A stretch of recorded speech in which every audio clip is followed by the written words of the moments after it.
There is no equivalent in nature for money. Yet money is our central system of power and control, and it is all the more powerful and insidious because it is invisible to us. We don't even notice it as a system of power. And it is ultimately comprised of nothing but numbers, accounting entries in computers, which are subject to manipulation by people who control the financial system. And through that, they control the values, the priorities of the society, and virtually every aspect of our daily lives by deciding who gets money and who doesn't, and for what purposes. Now, if you really read Adam Smith and understand what he's saying, the market he had in mind looked a whole lot more like a farmer's market in your community than it does a global economy run by Monsanto, Goldman Sachs, and Walmart. Just a grotesque distortion. We've been living in essentially a cultural trance for some 5,000 years that legitimates the dominator systems that are responsible for destroying community and destroying nature and alienating us from our nature as living beings. Culture is a variable. It's a construct, a human construct. It's a matter of choice. It's not just reality. And once you have the experience of awakening to culture as a choice, then you can see your own culture more objectively and recognize the impact or the consequences of competing cultural stories and of our human potential to choose the stories by which we live, which then determine the outcomes of society. And so it's the breaking out of this contrived cultural consciousness put in place by the institutions and proponents of empire, and recognizing that we do have a possibility for cooperation. We have the potential to create societies that work with the Earth's biosphere instead of against it in exploitative relationship. And I see that happening. It's happening on a global scale, and it is spread dynamically by the communications capabilities that we have through the internet for virtually costless communication across all of the geographical barriers that used to separate us as human beings.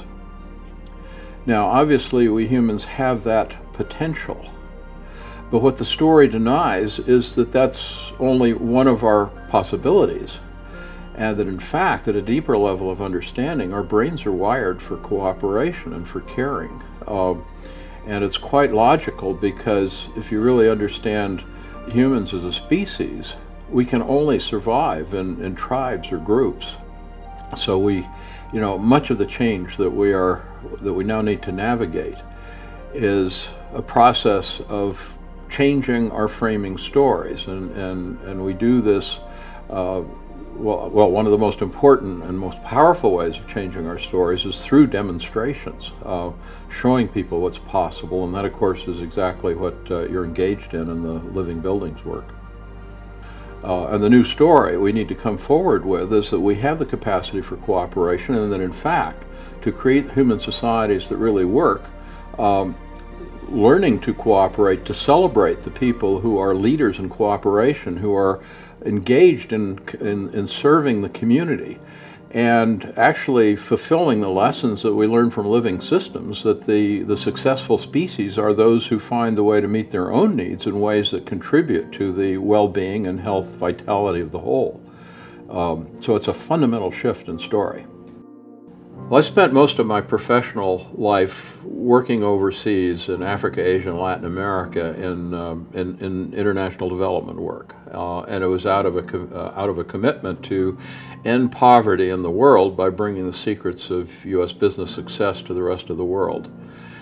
And over time, I gradually began to realize that the models that we were promoting to the rest of the world were actually driving more and more people into desperation and poverty, even though they were making a few people very rich, but also realized that that those models were resulting in the devastation of the environment, and also the devastation of once rich cultures and the bonds of family and community that are the foundation of real social capital, living social capital.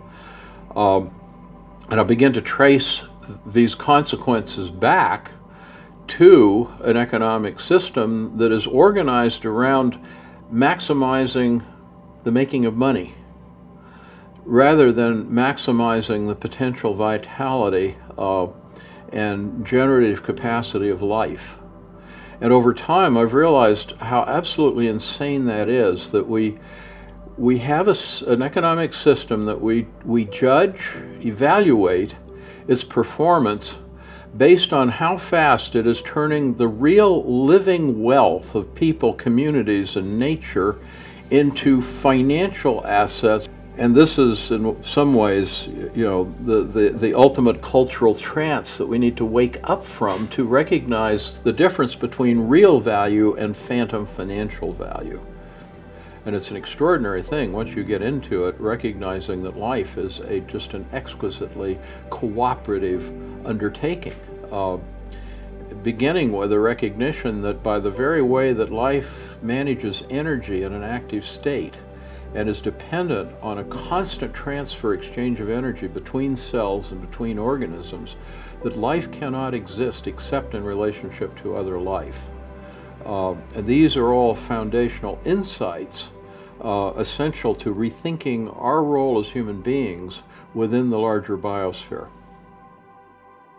And I'm sensing that same thing here, that the people who are part of the living buildings movement coming out of the building industry, they're here first and foremost because they are committed to creating a world that works and to finding the roles of their enterprises and contributing to that. And then how can we do that in a way that allows us to remain economically, financially viable? But it's totally different than the profit maximization view, and it is much closer, in my view, to what Adam Smith had in mind as a market economy.